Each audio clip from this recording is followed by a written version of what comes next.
সাংবাদিক এত ক্যামেরা থাকবে না।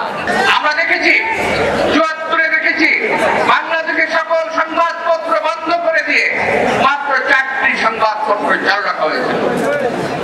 ৭৪ কথা অনেকেই জানেন না, মনে নাই, তাই না? বাংলার বাণী, মর্নিং নিউজ, সংবাদ এবং আরেকটি পত্রিকা কি জানি ছিল, এই কয়েকটা পত্রিকা চালু ছিল, আর সমস্ত পত্রিকা বন্ধ।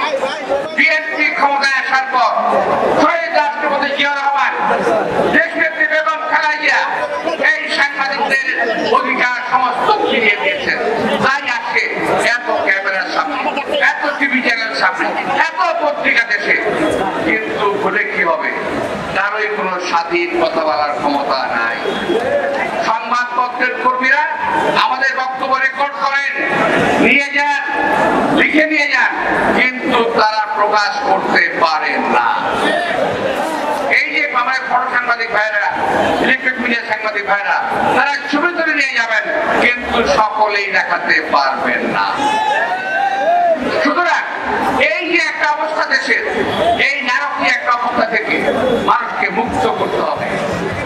যদি আমরা এই হাসিনা সরকারের পদত্যাগ করাতে পারি, যদি নিরপেক্ষ নির্বাচন আমরা করতে পারি, যেটা অবশ্যই আমরা করবো, যেটা বাংলাদেশের মানুষের চাহিদা, তখন এই দেশের মানুষ মুক্তি পাবে, এই দেশের মানুষ কথা বলতে পারবে।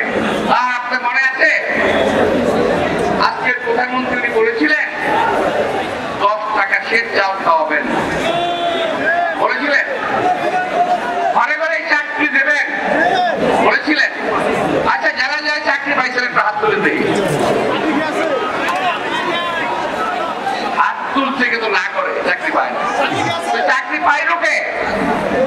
চাকরি পাইল কে? কেউ পায় না। এখানে আমার এখানে কয়েক লাখ লোক আছে, তাদের মধ্যে কেউ চাকরি পায় না। চাকরি পাইল কে? তাও জানি না। এখন 10 টাকা সে চাল কে কে খান, একটা হাত তুলে তো দেখি। নাই।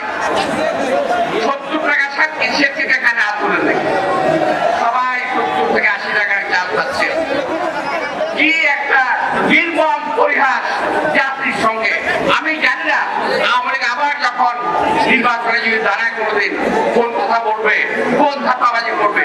আজকে পরিষ্কার বলতে চাই, আজকে জনগণ, উপস্থিত জনগণ, আমার বক্তব্য যারা বাড়ি থেকে শুনছেন, আমার মা বোন ভাইয়েরা যারা বাড়ি থেকে শুনছেন, আমাদের সবাইকে পরিষ্কার বলতে চাই, হাসিনা যদি ক্ষমতায় থাকে, এই সরকার যদি ক্ষমতায় থাকে, তাহলে আমাদের বাংলাদেশের অস্তিত্ব বিলীন হয়ে যাবে। পোড়ামাটির মাটির সরকার কায়েম হবে এই দেশে, পোড়ামাটির নীতি সরকার কায়েম হবে দেশে। অর্থাৎ জনগণ লাগবে না, মাটি হলেই চলবে। এগুলো এই সরকার আজকে দায়িত্ব। আজকে তারা এখন পর্যন্ত গ্রেপ্তার করছে আমাদের 35 পরোয়ানি সাংগঠনিক সম্পাদককে।